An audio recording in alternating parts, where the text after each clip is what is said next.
নমস্কার, সবাই কেমন আছেন? ভালো আছেন নিশ্চয়ই।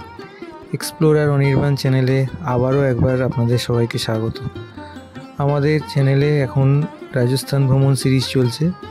গত পর্বে আমরা দেখিয়েছিলাম যে আমরা পৌঁছেছিলাম মরু শহর জয়সলমীরে। সেখান থেকে বেশ খানিকটা দূরে আমরা পৌঁছেছিলাম সেই 1971-এর যুদ্ধক্ষেত্র লঙ্গেওয়ালা বর্ডার। ওখানে আমরা গিয়েছিলাম, লঙ্গেওয়ালা যুদ্ধক্ষেত্র আমরা দেখেছি, সেই সমস্ত পাকিস্তানের ট্যাঙ্ক সমস্ত দেখেছি। তারপর সেখান থেকে আমরা চলে গিয়েছিলাম তানোট মাতার মন্দির।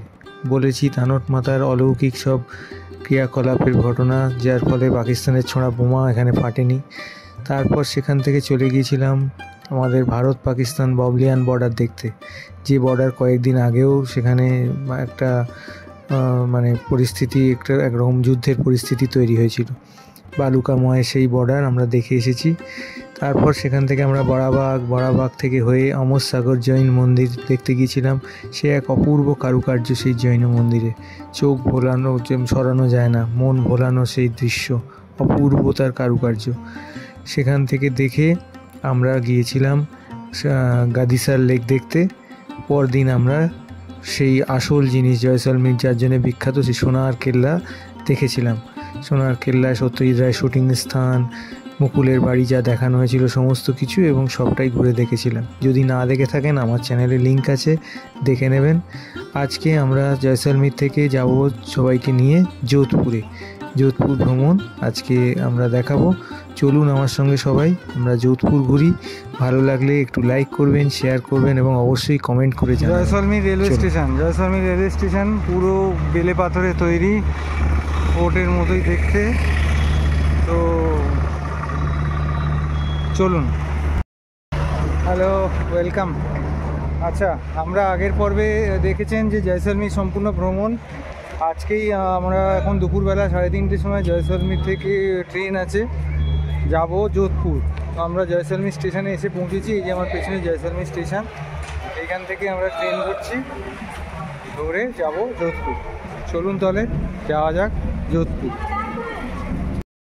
হ্যাঁ, আমরা জয়সলমীর থেকে ট্রেনে উঠে পড়েছি। জয়সলমীর থেকে ট্রেনটি ছাড়বে, জয়সলমীর থেকে সবরমতী এক্সপ্রেসে আমরা যাব যোধপুরে। ছাড়ার সময় হচ্ছে বেলা 3:30, আর পৌঁছানোর টাইম হচ্ছে 8:55 সন্ধ্যাবেলা। কখন পৌঁছায় দেখা যায়। মোটামুটি ট্রেন এখান থেকে সঠিক সময়তেই ছাড়ে, যা দেখছি, যে অভিজ্ঞতা যেগুলো দেখাচ্ছি সেখান থেকে। বাইরে রোদ প্রচুর আছে, গরম খুব, এবার দেখা যাক। আর ট্রেনের অবস্থা খুবই ভালো, খারাপ কিছু নয়। স্লিপার কোচ এখানে একদম পরিষ্কার পরিচ্ছন্ন, একদম অসুবিধা কিছু নেই। ভিড়ভাড়টাও সেরকম নেই, ঠিকঠাক, একদম যথেষ্ট ভালো বলা যায়। ঠিক আছে, যাওয়া যাক। যেতে ঠিক আছে।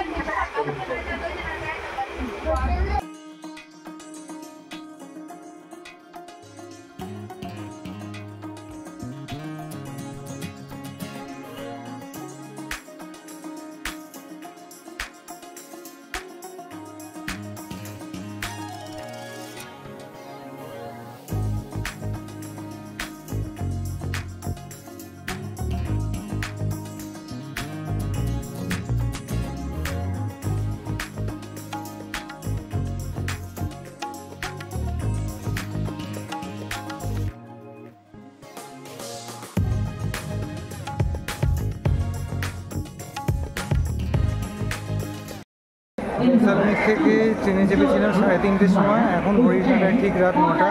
8:55 আসার কথা ছিল, 5 মিনিট দেরি করে যোধপুর স্টেশনে এসে পৌঁছলো সবরমতী এক্সপ্রেস। আমরা স্টেশনে নেমেছি। এবার এখান থেকে বাইরে যাব, সেখানে গিয়ে একটা রুম দেখতে হবে, তারপরে দেখাচ্ছি। চলুন। Good morning. গতকাল রাত হয়ে যাওয়ার জন্য আমরা দেখাতে পারিনি। আমরা আপাতত এই যে ডিলাক্স হোটেল যেটি আছে সেই হোটেলেই আছি। এখানে মোটামুটি ঘর ভালোই, তো এসি নন এসি সব রকম রুমই আছে, এখানেই আছি। চলুন। স্টেশনের কাছ থেকে আমরা 1 নম্বর বাস ধরে নিলাম। লোকাল বাস মাথায় একদম আছে। এই বাসে করে আমরা আপাতত যাচ্ছি মানগড়ে গিয়ে মানগড় গার্ডেন ওখানে দেখবো।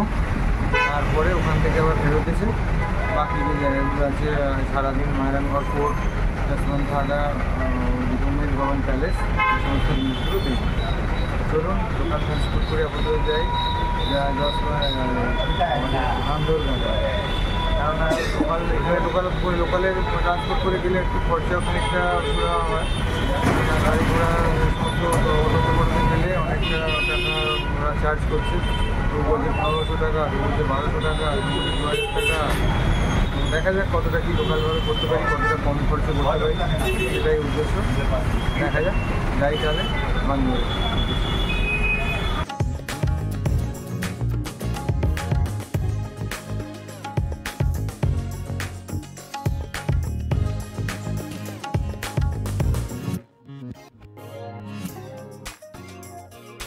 আমাদের এই বাস আমাদেরকে এই 1 নম্বর বাস এখানে নামিয়ে দিল ঠিক মান্দর গার্ডেনের সামনে।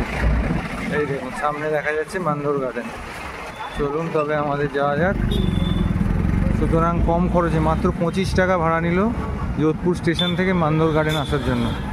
অটোতে সেখানে শুধু যদি আমি সাইট সিন নাই করি, মান্দর গার্ডেন আসতে চাই, তাহলে এক পিঠে 150 টাকা ভাড়া। সে আপনি একজনই হন, 3 জনই হন, 2 জনই হোক, 150 টাকা ভাড়া। এবং একবার মানে অর্থাৎ 150-300 টাকা আপনার আপ ডাউন মিলিয়ে। আর সেক্ষেত্রে আপনি যদি এখানে বাসে করে আসেন, যোধপুর স্টেশন থেকে ফাঁকা বাস, একদম রাস্তা খুব ভালো। আমরা সেখান থেকে এলাম মাত্র 25 টাকা করে, অর্থাৎ আপনার একা এলে 25-50 টাকা হয়ে যাবে। এবার সেই হিসেবে ফ্যামিলি মেম্বার যেরকম থাকবে সেই হিসেবে আপনি করতে পারেন ট্যুরটা। তো চলুন ভেতরে প্রবেশ করি, তারপরে দেখাচ্ছি। মান্দর গার্ডেনের ভেতরে অজিত পোল, ভেরুজি টেম্পল, মিউজিয়াম, একথাম্বা মহল, নাগাধারী ধাম আর ওল্ড মান্দর ফোর্ট, এগুলো সব দেখার আছে। অ্যাকচুয়ালি বেসিক্যালি মান্দর গার্ডেন এই যে এলাকাটা, কাহিনী মতে বলে যে রাবণের স্ত্রী অর্থাৎ মন্দোদরী, তার জন্মস্থান মানে বাপের বাড়ি ছিল এই মান্দর, অর্থাৎ তার নাম থেকে মান্দর হয়েছে। ঠিক আছে, অর্থাৎ এটি হচ্ছে রাবণের, লঙ্কারাজ রাবণের শ্বশুরবাড়ি। সেই কারণে এখানে আজও দশেরা উৎসবে রাবণ দহন এই সমস্ত পালন করা হয় না। ঠিক আছে, তো চলুন আমরা যাই। এখানে টিকিট কাউন্টার ছিল, টিকিট কাউন্টার থেকে আমরা টিকিট কেটে নিলাম। এখানে 10 টাকা এন্ট্রি ফি, আর তার সঙ্গে টয় ট্রেন আছে। টয় ট্রেনের 10 টাকা যেতে, 10 টাকা আসতে, অর্থাৎ 10 + 20 30 টাকা করে পার হেড টিকিট পড়লো আমাদের। এন্ট্রি ফি গার্ডেনে 10 আর 20 টাকা আপ ডাউন টয় ট্রেনের জন্য 30। চলুন তবে ভিতরে যাই। উঠে পড়েছি টয় ট্রেন, মান্দর গার্ডেনের টয় ট্রেন যাত্রা শুরু হলো টয় ট্রেনে করে। চলুন দেখি টয় ট্রেনের জার্নি কিনা। এইটা রাত্রেবেলা পুরো সম্পূর্ণ লাইটিং থাকে, দারুণ দেখতে লাগে এটা রাত্রে। তো চলুন সেটাতে করে আমরা যাচ্ছি আপাতত। আরেকটি টয় ট্রেন ফিরছে। সমস্ত মান্দর গার্ডেনের ভেতরের অংশটি এরা এইভাবে দেখিয়ে দেবে। চলুন। মান্দর একটি ঐতিহাসিক শহর, যেটি যোধপুর শহর থেকে প্রায় 9-10 কিলোমিটার উত্তরে অবস্থিত। মান্দরের 6ষ্ঠ শতাব্দীতে এই অঞ্চল শাসনকারী মান্ডবপুরা প্রতিহারদের আসন ছিল। গুর্জর প্রতিহার সাম্রাজ্যের পতনের পরেও একটি প্রতিহার পরিবার মান্দরের শাসন চালিয়ে যায়। দিল্লি সুলতানি তুগলক রাজবংশের বিরুদ্ধে তাদের রাজ্য রক্ষার জন্য এই পরিবার রাঠোর প্রধান রাওচুন্ডার সাথে একটি জোট গঠন করে। রাওচুন্ডা মান্দরের একজন প্রতিহার রাজকন্যাকে বিয়ে করেন এবং যৌতুকের বিনিময়ে মান্দর দুর্গ লাভ করেন। 1459 খ্রিস্টাব্দ পর্যন্ত দুর্গটি তার পরিবারের রাজধানী ছিল, যখন রাও যোধা এটিকে নবপ্রতিষ্ঠিত যোধপুর শহরে স্থানান্তরিত করেন। 1427 সালে রাও রণমল রাঠোর মান্দরের সিংহাসন নিশ্চিত করেন। মান্দর শাসন করার পাশাপাশি রণমল মহারানা মকলকে সহায়তা করার জন্য মেওয়ারের প্রশাসকও হন। 1433 সালে মহারানা মকলের হত্যার পর রণমল রানা কুম্ভের পক্ষে মেওয়ারের প্রশাসক হিসেবে দায়িত্ব পালন করেন। 1438 সালে রানা কুম্ভ ক্ষমতা ভাগাভাগির ব্যবস্থা শেষ করার সিদ্ধান্ত নেন এবং চিতোরে রাও রণমলকে হত্যা করে মান্দর দখল করেন। রাও রণমলের পুত্র রাও যোধা মারওয়ারের দিকে পালিয়ে যান। চিত্তোর থেকে পালিয়ে যাওয়ার সময় রাও যোধাকে প্রায় 700 ঘোড়সওয়ার তার সাথে নিয়ে যান। চিত্তোরের কাছে যুদ্ধ এবং সোমেশ্বর গিরিপথে তাড়াকারীদের বাধা দেওয়ার সাহসী প্রচেষ্টার ফলে যোদ্ধাদের ব্যাপক ক্ষতি হয়। যোধা যখন মান্দরে পৌঁছান তখন তার সাথে মাত্র 7 জন লোক ছিল। যোধা যতটা সম্ভব বাহিনী সংগ্রহ করেন, মান্দর ত্যাগ করেন এবং জঙ্গালুর দিকে এগিয়ে যান। যোধা কাহিনীতে নিরাপদে পৌঁছতে পারেননি। 15 বছর ধরে যোধা মান্দর পুনরুদ্ধারের ব্যর্থ চেষ্টা করেন। অবশেষে 1453 সালে যোধার আক্রমণের সুযোগ আসে, যখন রাজা কুম্ভ মালবা এবং গুজরাটের সুলতানদের একযোগে আক্রমণের মুখোমুখি হন। যোধা মান্দরের উপর আকস্মিক আক্রমণ করেন, যোধার বাহিনীর রক্ষকদের পরাজিত করে এবং তুলনামূলকভাবে সহজেই মান্দর দখল করে নেয়। যোধা এবং কুম্ভ অবশেষে তাদের শত্রু মালওয়া এবং গুজরাটের মুসলিম শাসকদের মুখোমুখি হওয়ার জন্য তাদের মধ্যে মতবিরোধ মিটিয়ে ফেলেন। রাও যোধা যোধপুরে স্থানান্তরিত হওয়ার আগে মান্দরই ছিল পূর্বতন মারওয়ার রাজ্যের রাজধানী, যেখানে তিনি মেহরানগড় ফোর্ট গঠন করেছিলেন। মান্দর তখন রাজকীয় শ্মশান হিসেবেই থেকে যায়, যেখানে মহারাজা তখত সিং পর্যন্ত মারওয়ারের সমস্ত রাজার দেওয়াল নির্মিত হয়েছিল। মহারাজা যশবন্ত সিং দ্বিতীয় থেকে যশবন্ত থাড়া রাজকীয় শ্মশানে পরিণত হয়। মান্দরের অপর একটি আকর্ষণ হচ্ছে রাবণ মন্দির। এটি রাবণের স্ত্রী মন্দোদরীর জন্মস্থান, যেটি আগেই বলেছি। মনে করা হয় স্থানীয় কিছু ব্রাহ্মণ রাবণকে জামাই হিসেবে গণ্য করেন, সেই কারণে আজও এখানে দশেরাতে রাবণ দহন উৎসব পালন করা হয় না। মান্দর গার্ডেনে একটি সরকারি জাদুঘর, একটি হিরোদের হল এবং 33 কোটি দেবতার একটি হিন্দু মন্দিরও আছে। এই এলাকায় পাওয়া বিভিন্ন নিদর্শন, বিভিন্ন মূর্তি জাদুঘরে সংরক্ষিত আছে।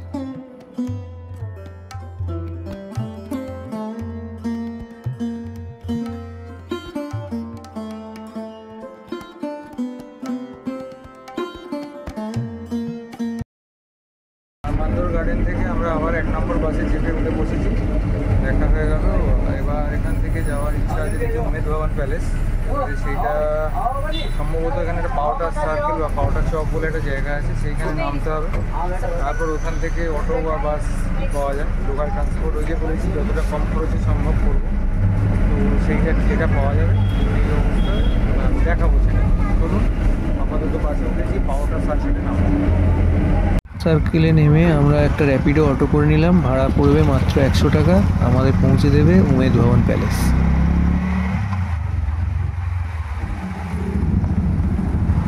আমরা অবশ্য এসে পৌঁছেছি উমেদ ভবন প্যালেস মিউজিয়ামে। এইখানে টিকিট কাটতে হবে। আচ্ছা, তারপর আমি বলছি, টিকিটটা কেটে নিই। উমেদ ভবন প্যালেসে এসেছি। এইটা হচ্ছে প্যালেস, তবে এই প্যালেসের 70% এখন তাজ গোষ্ঠীর আন্ডারে একটা হোটেল ওপাশে, সেখানে আমাদের সাধারণ দর্শকদের প্রবেশ নেই।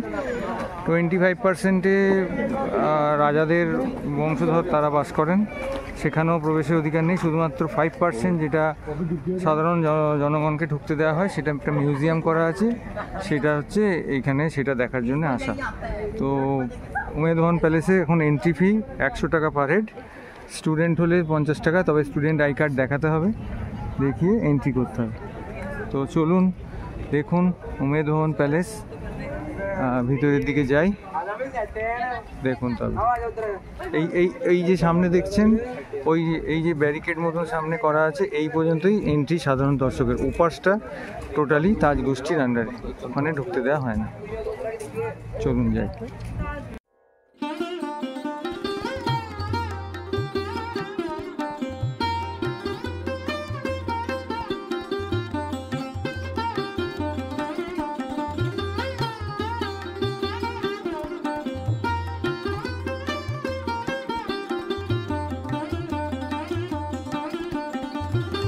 উমেদ ভবন প্যালেস। উমেদ ভবন বর্তমান মালিক গজ সিংয়ের দাদা মহারাজা উমেদ সিংয়ের নামে নামকরণ করা হয়েছে। এই 1929 সালে 18ই নভেম্বর মহারাজা উমেদ সিং ভবনটি ভিত্তিপ্রস্তর স্থাপন করেন এবং 1943 সালে এর নির্মাণ কার্য সম্পন্ন হয়। উমেদ ভবন প্যালেসের নির্মাণের ইতিহাস একজন সাধুর অভিশাপের সঙ্গে যুক্ত, যিনি বলেছিলেন যে রাঠোর রাজবংশ সুশাসনের পর খরার সময়কাল আসবে। সুতরাং প্রতাপ সিংয়ের প্রায় 50 বছর রাজত্বের অবসানের পর যোধপুর 1920 সালের দশকে টানা 3 বছর ধরে তীব্র খরা এবং দুর্ভিক্ষের মুখোমুখি হয়েছিল। এই কষ্টের মুখোমুখি এলাকার কৃষকরা তৎকালীন রাজা উমেদ সিংয়ের সাহায্য চেয়েছিলেন, যিনি যোধপুরে মারওয়ারের 37তম রাঠোর শাসক ছিলেন, যাতে তারা কঠোর পরিস্থিতিতে বেঁচে থাকতে পারে। মহারাজা কৃষকদের সাহায্য করার জন্য একটি বিলাসবহুল প্রাসাদ নির্মাণের সিদ্ধান্ত নেন। তিনি হেনরি ভন ল্যানচেস্টারকে প্রাসাদের পরিকল্পনা প্রস্তুত করার জন্য স্থপতি হিসেবে নিযুক্ত করেছিলেন। ল্যানচেস্টার ছিলেন এডউইন লুটিয়েন্সের সমসাময়িক, যিনি নতুন দিল্লি সরকারি কমপ্লেক্সের ভবন পরিকল্পনা করেছিলেন। প্রাসাদটি ধীর গতিতে নির্মিত হয়েছিল কারণ প্রাথমিক লক্ষ্য ছিল এলাকার দুর্ভিক্ষ পীড়িত কৃষকদের কর্মসংস্থান প্রদান করা। ভিত্তিপ্রস্তর স্থাপন করা হয়েছিল 1929 সালে। এই কাজে নিযুক্ত হয়েছিল প্রায় 2000 থেকে 3000 লোক। মহারাজা কর্তৃক প্রাসাদটি দখল করা হয়েছিল 1943 সালে। এটি সম্পন্ন হওয়ার পর এবং ভারতের স্বাধীনতা সময়কালের কাছাকাছি সময়। একটি ব্যয়বহুল প্রকল্প শুরু করার জন্য কিছু সমালোচনা হয়েছিল, কিন্তু এটি যোধপুরের নাগরিকদের দুর্ভিক্ষ পরিস্থিতির মোকাবিলায় সহায়তা করার মূল উদ্দেশ্য পূরণ করেছিল। প্রাসাদটি নির্মাণে আনুমানিক ব্যয় ছিল 11 মিলিয়ন টাকা। 1943 সালে যখন এটি খোলা হয়েছিল তখন এটি বিশ্বের বৃহত্তম রাজকীয় আবাসগুলির মধ্যে একটি হিসেবে বিবেচিত হয়েছিল। প্রাসাদের জন্য নির্বাচিত স্থানটি ছিল যোধপুরের বাইরের সীমানায় চিত্তর পাহাড় নামে পরিচিত একটি পাহাড়ে, যার পরে প্রাসাদটিও পরিচিত, যেখানে কাছাকাছি কোনো জল সরবরাহ ছিল না এবং পাহাড়ের ঢাল পাথুরে হওয়ায় খুব কমই গাছপালা জন্মেছিল। বালির পাথরের খনিগুলি বেশ দূরে থাকায় প্রয়োজনীয় নির্মাণ সামগ্রী কাছাকাছি ছিল না। যেহেতু মহারাজা তার প্রকল্পটি সফল করার জন্য দূরদর্শিতা অর্জন করেছিলেন, তাই তিনি নির্মাণ সামগ্রী পরিবহনের জন্য খনিতে একটি রেল লাইন তৈরি করেছিলেন। মাটি স্থানান্তরের জন্য গাধাদের নিয়োগ করা হয়েছিল। রেলপথে পরিবহন করা বেলেপাথরটি সাইটে ইন্টারলকিং জয়েন্ট সহ বড় ব্লকে সাজানো হয়েছিল, যাতে মোটর ব্যবহার না করে স্থাপন করা যায়। প্রাসাদটি 2 ডানা বিশিষ্ট ডান রঙের বেলেপাথর দিয়ে নির্মিত হয়েছিল। মাকরানা মার্বেলও ব্যবহার করা হয় এবং অভ্যন্তরীণ কাঠের কাজে বার্মিজ সেগুন কাঠ ব্যবহার করা হয়েছে। যখন প্রাসাদটি সম্পূর্ণরূপে সম্পন্ন হয়েছিল তখন 347টি কক্ষ, বেশ কয়েকটি উঠোন এবং একটি বৃহৎ ব্যাঙ্কোয়েট হল ছিল, যেখানে 300 লোক থাকতে পারত। স্থাপত্য শৈলীটি তৎকালীন প্রচলিত বিউক্স আর্ট শৈলীর প্রতিনিধিত্ব করে বলে মনে করা হয়, যা ইন্দো ডেকো শৈলী নামেও পরিচিত। তবে রাজপরিবারের মর্মান্তিক ঘটনার পর বহু বছর ধরে প্রাসাদটি পুরোপুরি কার্যকর ছিল না। মাত্র 4 বছর এই স্থানে থাকা উমেশ সিং 1947 সালে মারা যান। তার উত্তরসূরি হনবন্ত সিংও অল্প বয়সে মারা যান। তিনি 1952 সালে সাধারণ নির্বাচনে জয়ী হয়েছিলেন এবং এই জয়ের পর বাড়ি ফিরছিলেন যখন তার বিমান বিধ্বস্ত হয় এবং তিনি মারা যান। তার পিতা স্থলাভিষিক্ত দ্বিতীয় গজ সিং 1971 সালে প্রাসাদের এই অংশকে হোটেলে রূপান্তরিত করার সিদ্ধান্ত নেন। বর্তমান যে অংশটিতে আমরা আছি সেটি একটি জাদুঘর হিসেবে, এখন 5% এই প্রাসাদের অংশটি জাদুঘর হিসেবে রয়েছে। এই জাদুঘরের মধ্যে সমস্ত রাজাদের ব্যবহার করা সামগ্রী, সেই সময়কার মানে ব্যবহারযোগ্য সমস্ত জিনিস, অস্ত্রশস্ত্র থেকে শুরু করে এই বাড়ির এই প্রাসাদ তৈরির যে নকশা, সেই সমস্ত কিছুই এখানে রাখা রয়েছে। ল্যানচেস্টার গম্বুজ এবং স্তম্ভের থিম গ্রহণ করে নতুন দিল্লির ভবন কমপ্লেক্সের আদলে এই উমেদ ভবন প্রাসাদ তৈরি করেছিলেন। প্রাসাদটি পশ্চিমী প্রযুক্তি এবং ভারতীয় স্থাপত্যের বৈশিষ্ট্যের মিশ্রণে নকশা তৈরি করা হয়েছিল।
প্যালেস দেখে আবার এখান থেকে ওই র্যাপিডোর মাধ্যমে করেছি যশবন্ত ঘাটা যাচ্ছি। চলুন, যশবন্ত ঘাটা এখান থেকে মোটামুটি 12 টাকা পড়বে দেখিয়েছে, আর হয়তো 2-1 মিনিট থেকে 2 লাখ টাকা সেটা ওই রুটের জন্য অনেক সময় হয়ে থাকে। চলুন তাতে যাওয়া যাক। এদিক থেকে দেখুন শহরের ভিউটা।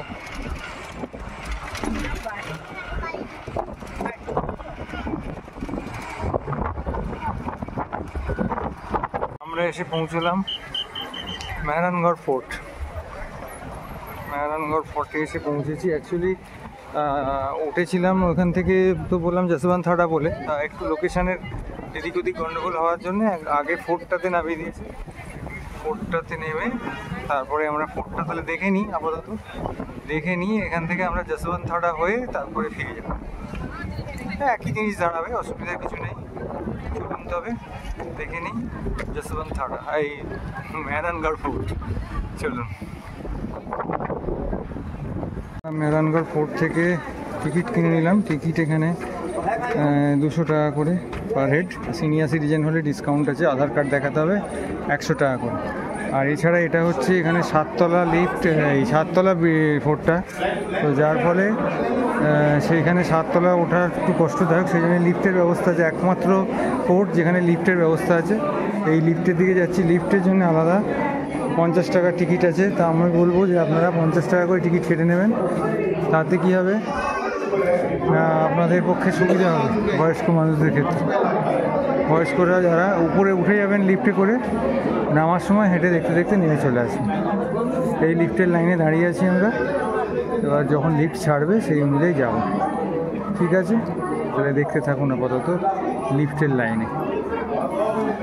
আমরা লিফটের মাধ্যমে এসে পৌঁছে গেলাম মেহরানগড় ফোর্টের একদম টপে, অর্থাৎ ছাদে, উপরটা।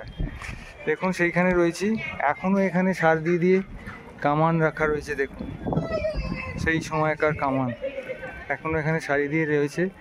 এবং সব থেকে যোধপুর এসে ভাবছিলাম যে কি হবে কি হবে কি হবে, কেমন লাগবে না লাগবে, কিন্তু এইখানে এসে মন ভরে গেল। জয়সলমীর যেরকম দেখে এলাম গোল্ডেন সিটি, বিকানিরে ছিল রেড সিটি, এবারে দেখুন একটা দৃশ্য দেখাই, যোধপুর ব্লু সিটি। সমস্ত যেদিকে যেদিকে চোখ যাচ্ছে দেখুন নীল শহর, খুব সুন্দর। শহরের ভিউটা দেখুন নীল। একটা জিনিস ক্যামেরায় কতটা আসছে আমি জানি না, ওই দূরে এই যে এরকম জায়গাটা দেখুন, যে এটা দেখা যাচ্ছে, দেখতে পাচ্ছেন কিনা, ওটাই হচ্ছে উমেদ ভবন প্যালেস, যেখানে আমরা গেছিলাম। ওখান থেকে এসেছি এই মেহরানগড় ফোর্টে। থেকে একটু পরে যাবো, যেটা নিয়ে যাওয়া নিয়ে কনফিউশন হয়ে গেছিলো ওলা দাদার সঙ্গে। এই যে দেখতে পাচ্ছেন, এইটা হচ্ছে যশবন্ত থাড়া। এই ফোর্ট দেখে আমরা এইখানটায় যাবো, ওটা দেখে আজকের মতন যোধপুরের ট্রিপ আমাদের কমপ্লিট করব। তো চলুন, শহরের ভিউটা দেখেছেন, অপূর্ব সুন্দর লাগছে। এবার আমরা আস্তে আস্তে 7তলা, এটা 7তলার উপরে আমরা এসেছি। এখানে হাওয়া প্রচুর। এবার আমরা আস্তে আস্তে নিচের দিকে নেমে যাব। চলুন, ফোর্ট দেখতে দেখতে নিচে নামবো।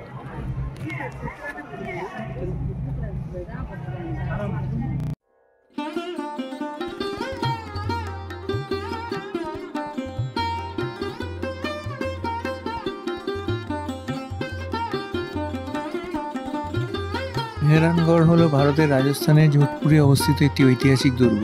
এটি একটি পাহাড়ের চূড়ায় অবস্থিত, যা পার্শ্ববর্তী সমভূমি থেকে প্রায় 122 মিটার উপরে অবস্থিত এবং 1200 একর ধরে বিস্তৃত। প্রাথমিকভাবে 1459 সালের দিকে রাঠোর বংশের রাজপুত শাসক রাও যোধা দ্বারা নির্মিত হয়েছিল, যদিও বিদ্যমান কাঠামোর বেশিরভাগই 17 শতকের তৈরি এবং এটি তার উত্তরসূরিদের দ্বারা নির্মিত। দুর্গটিতে 7টি দরজা রয়েছে, যার মধ্যে রয়েছে প্রধান প্রবেশদ্বার জয়পোল, যার অর্থ বিজয় দ্বার, যা 1806 সালে জয়পুর এবং বিকানের সেনাবাহিনীর ওপর তার বিজয়ের স্মরণে মহারাজা মানসিং দ্বারা নির্মিত হয়েছিল। ফতেপোল, যার অর্থ বিজয় দ্বার, মুঘলদের উপর মহারাজা অজিত সিংয়ের বিজয়কে স্মরণ করে গঠিত হয়েছিল। ইংরেজ লেখক এবং নোবেল পুরস্কার জয়ী রুডিয়ার্ড কিপলিং দুর্গটিকে একটি প্রাসাদ, যা সম্ভবত টাইটানের দ্বারা নির্মিত এবং সকালের সূর্যের আলোয় রং করা হিসেবে বর্ণনা করেছেন। এর সীমানার মধ্যে রয়েছে জটিল খোদাই এবং বিস্তৃত উঠোনের জন্য পরিচিত বেশ কয়েকটি প্রাসাদ, একটি চামুন্ডা মাতাজি মন্দির এবং একটি জাদুঘর, যেখানে বিভিন্ন ধ্বংসাবশেষ রয়েছে। নিচের শহরটিতে আসা যাওয়া করার জন্য একটি আঁকাবাঁকা রাস্তা রয়েছে। জয়পুরের আক্রমণকারী সেনাবাহিনীর দ্বারা ছোঁড়া কামানের গোলার প্রভাব ছাপ এখনও দ্বিতীয় পটকে দেখা যায়। দুর্গের উত্তর পূর্বে কিরাত সিং সোদার ছাত্রী, যিনি মেহরানগড়কে রক্ষা করতে গিয়ে ঘটনাস্থলেই নিহত হন। এখানেই অনুষ্ঠিত কিছু উল্লেখযোগ্য উৎসবের মধ্যে রয়েছে ওয়ার্ল্ড সেক্রেড স্পিরিট ফেস্টিভ্যাল এবং রাজস্থান আন্তর্জাতিক লোক উৎসব।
বাচ্চাটাকে শুয়ে কিরকম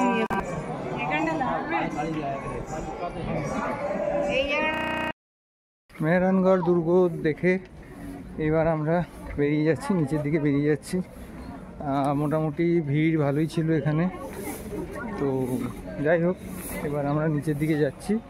নিচের দিকে গিয়ে এখানে বাইরে থেকে অটো ধরবো, ওই আবার র্যাপিডোতেই চেষ্টা করব, কেননা এখানে যা অটোওয়ালাদের মানে কি বলবো, চোর ডাকাতের থেকেও যদি বেশি কিছু থাকে সেরকম। টুরিস্ট থেকে বুঝতে পারছে, বিশেষ করে বাঙালি তো বুঝতেই পারছে, মানে একদম ওই যে রাজাদের যে তরোয়াল রাখা আছে না, ওদের কাছে তরোয়াল ছাড়াই ওরা একদম নামিয়ে দেবে, এরকম একটা ব্যাপার।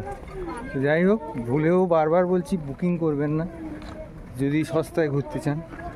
এখানে পাবলিক ট্রান্সপোর্টে ঘুরুন, র্যাপিডো, উবের, ওলা, এই সমস্ত যে অটোগুলো আছে, যদি 3 জনের ফ্যামিলি হন করতে পারেন। গাড়িগুলো আছে ওদের, সেরকম করতে পারেন। 3 জন 4 জন গাড়ি আছে, বড় গাড়িও আছে, সেগুলোতে অনেক চিপ রেটে আপনি ঘুরতে পারবেন। যে স্পটগুলো আছে সেই স্পটে সেখানে যাবেন, আবার ছেড়ে দেবেন, নেক্সট আবার যখন সেখান থেকে অন্য জায়গায় যাবেন তখন আবার বুকিং করবেন, এইভাবে করবেন। অনেক সস্তা, মানে 50% 60% কম রেটে আপনার ডেফিনেটলি পাবেন। আমি একদম 100% গ্যারেন্টিড কথা বলছি। ঠিক আছে, তাহলে এই হলো আপাতত। এবার আমাদের গন্তব্য হচ্ছে যশবন্ত থাডা। এখন ঘড়ির কাঁটায় বাজে 3টে মতন। তো যশবন্ত থাডা এখান থেকে কাছেই, একটুখানি অটো করে যেতে হবে। আর তারপরে সেখান থেকে দর্শন দেখে নেওয়ার পর আজকের মতন যোধপুর ট্যুর শেষ করব, কারণ আজ আবার আমাদের রাত্রিবেলায় আবু রোডের উদ্দেশ্যে ট্রেন আছে। তো গিয়ে প্যাকিংগুলো করে নিতে হবে এবং একটু রেস্ট নিয়ে নিতে হবে। তারপর রাতের বেলা 11:30 12:15 নাগাদ ট্রেনটা আসবে, সেই ট্রেনে চড়ে আবু রোড যেতে। চলুন তবে যাওয়া যাক যশবন্ত থাডা। এখন আমরা একটা অটো করে চলে এলাম যশবন্ত থাডা। এই যে যশবন্ত থাডা দেখা যাচ্ছে, এখানেই নামবো। চলুন, আমরা যশবন্ত থাডাতে এসেছি। এখানে প্রবেশ মূল্য 50 টাকা করে। এই যে 50 টাকার টিকিট আমরা কেটে নিয়েছি এখানে। আর ইন্টারন্যাশনাল ট্যুরিস্টদের জন্য 100 টাকা করে 50 টাকা টিকিট কেটে নিয়েছি। এখানে গাইডও পাবেন, গাইডের বিভিন্ন রেট আছে। আমরা এবার প্রবেশ করবো এই গেট দিয়ে। যশবন্ত থাডা অ্যাকচুয়ালি মারওয়ারদের একটি সমাধিস্থল। এটাকে কিন্তু রাজস্থানের তাজমহল বলা হয়। তাজমহল যে পাথরের তৈরি, সেই পাথরেরই মানে সেই মার্বেল দিয়ে আর কি এই যশবন্ত থাডা নির্মাণ করা হয়েছে। চলুন দেখি। এপাশে একটা সুন্দর ঝিলের মতন রয়েছে, দেখুন, অপূর্ব সুন্দর।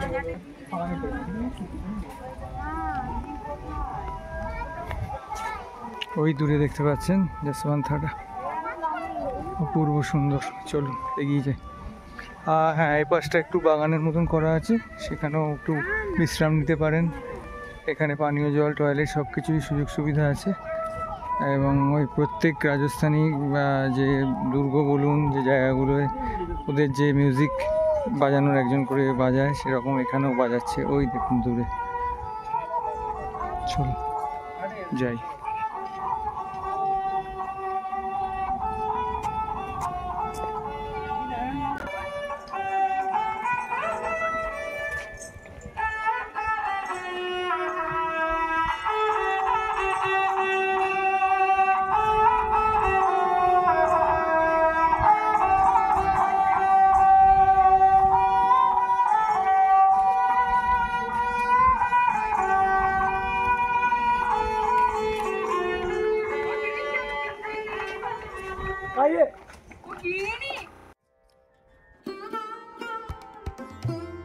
যশবন্ত থাডা হলো ভারতের রাজস্থান রাজ্যের যোধপুরে অবস্থিত একটি সমাধিস্তম্ভ। এটি 1899 সালে যোধপুরের রাজা মহারাজা সর্দার সিং তার পিতা মহারাজা যশবন্ত সিং দ্বিতীয় স্মরণে নির্মাণ করেছিলেন এবং মারওয়ার রাজপুত পরিবারের শ্মশান ভূমি হিসেবে ব্যবহৃত হয়। সমাধিস্তম্ভটি মকরানা মার্বেলের জটিল খোদাই করা চাদর দিয়ে তৈরি। এই যে চাদরগুলো মানে মার্বেলগুলো অত্যন্ত পাতলা এবং পালিশ করা হয়েছে যাতে সূর্যের আলোয় আলোকিত হলে উষ্ণ আভা নির্গত হয়। সমাধি 1899 সালে যোধপুরের মহারাজা সর্দার সিং যখন এটি সমাধিস্তম্ভ হিসেবে তৈরি করেন, 1906 সালে রাঠোর রাজবংশের পৃষ্ঠপোষকতায় এটি নির্মাণ সম্পন্ন হয়। এটি মেহেরনগড় দুর্গ থেকে খুবই অল্প দূরত্বে অবস্থিত। যোধপুর রাজপরিবারের শ্মশান এবং তাদের ঐতিহ্যের স্থায়ী প্রতীক হিসেবেও ব্যবহৃত হয়। বিংশ শতাব্দীতে স্থানটি মেহেরনগড় জাদুঘর ট্রাস্ট দ্বারা পরিচালিত হয়, যার এর ভূমি সংরক্ষণ করে এবং মারওয়ার শাসকদের প্রতিকৃতি এবং আঞ্চলিক ইতিহাসের ওপর শিক্ষামূলক নানান জিনিস প্রদর্শন করে থাকে। এটি সম্পূর্ণরূপে মকরানা মার্বেল দিয়ে তৈরি হয়েছে। প্রধান স্মৃতিস্তম্ভ যশবন্ত থাডার যে স্মৃতিস্তম্ভটি, সেগুলি সমাধিস্তম্ভ জটিলভাবে খোদাই করা আছে এবং সূর্যের আলোতে এটি জ্বলজ্বল করে থাকে। এটি ক্ষুদ্র মন্দিরের মুকুটের মতন। কেন্দ্রীয় গম্বুজটি একটি বর্গাকারে সাজানো 12টি সরু মার্বেল স্তম্ভ দ্বারা গঠিত। প্রতিটি ফুল এবং জ্যামিতিক যে সূক্ষ্মভাবে গঠন আছে এবং জালি পর্দা দ্বারা সংযুক্ত। পর্দাগুলি বাতাস এবং দিনের আলো ফিল্টার করে অভ্যন্তর জুড়ে পরিবর্তনশীল নিদর্শন তৈরি করে। কাঠামোটি শান্ত একটা হ্রদ বা ঝিল যেটা দ্বারা বেষ্টিত আছে এবং সেই ঝিল থেকে বা হ্রদ থেকে আলোর প্রতিফলনে এটিকে ভাসমান অবস্থায় দেখতে পাওয়া যায়।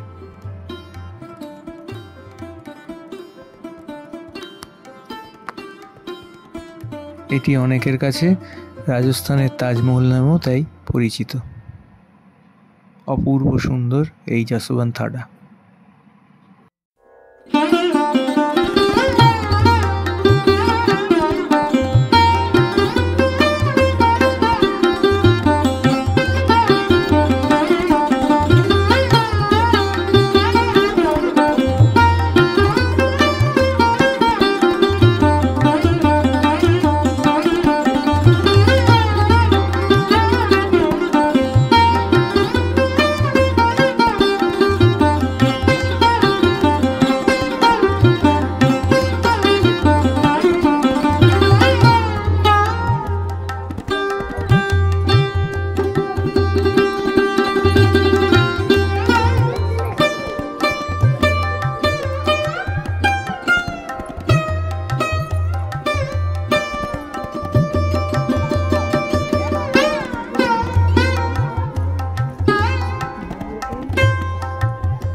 যশবন্ত থাডার ডান দিকে এইখানে রয়েছে রাজা এবং রানীদের সমাধি।